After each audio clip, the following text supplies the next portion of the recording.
Hi, ఈ blouse కుట్టాను చూడండి. ఇదిగో చూసారా ఎంత బాగుందో. ఇదిగోండి, ఇక్కడ ఈ కలర్ వేసాను, piping, thread piping brown colour ఉంది కదా, ఆ బ్రౌన్ కలర్ వేసాను అనమాట. అంటే కుంకుమ కలరు. చూడండి స్టిచ్చింగు, ఇక్కడ అస్సలు గ్యాప్ రాకుండా కట్ చేసాను. కొంచెం వెడల్పు వచ్చేస్తుంది కదా, అది కూడా రాకుండా నీట్గా కటింగ్ అయ్యింది. నీట్గా స్టిచ్చింగ్ కూడా అయ్యింది. ఉచ్చులు బ్యాక్ సైడ్ చూపిస్తాను. ఇదిగోండి ఇన్నర్ పైపింగ్ వేసాను అనమాట. ఇన్నర్ పైపింగు, హ్యాండ్ వర్క్ అన్నీ చేశాను. నీట్గా వచ్చిందండి, చాలా బాగా వచ్చింది. ఇది దేని మీద యూజ్ అంటే ఏ శారీ మీద అన్నది మీకు చూపిస్తాను.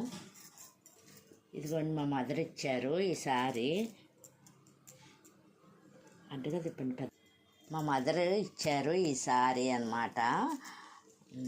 ఎందుకంటే కొంచెం ఏజ్ అయిపోయిన తర్వాత పట్టు చీరలు కట్టలేరు కదా, ఇచ్చారనమాట. దాని మీద అమ్మ నెక్ చిన్న సైజు ఉంటాయి కదా, బ్లౌజ్ కూడా తెచ్చేసుకున్నాను. ఈ విధంగా డిజైన్ చేసుకున్నాను వేసుకుందామని.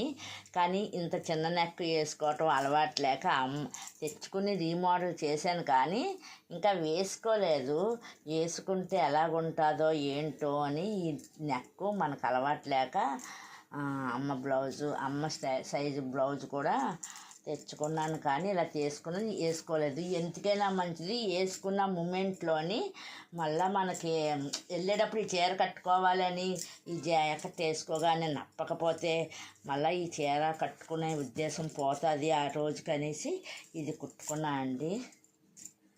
మీ అందరికీ దీని మీద ఈ బ్లౌజ్ నచ్చే ఉంటుంది అనుకుంటున్నాను. చూడండి బ్రౌన్ ఉంది కాబట్టి దీని మీద ఇలా సెట్ చేసుకున్నాను. నచ్చే ఉంటుంది అనుకుంటున్నాను. ఓకే అండి, బై బై. నచ్చితే లైక్ చేయండి. Okay, by by.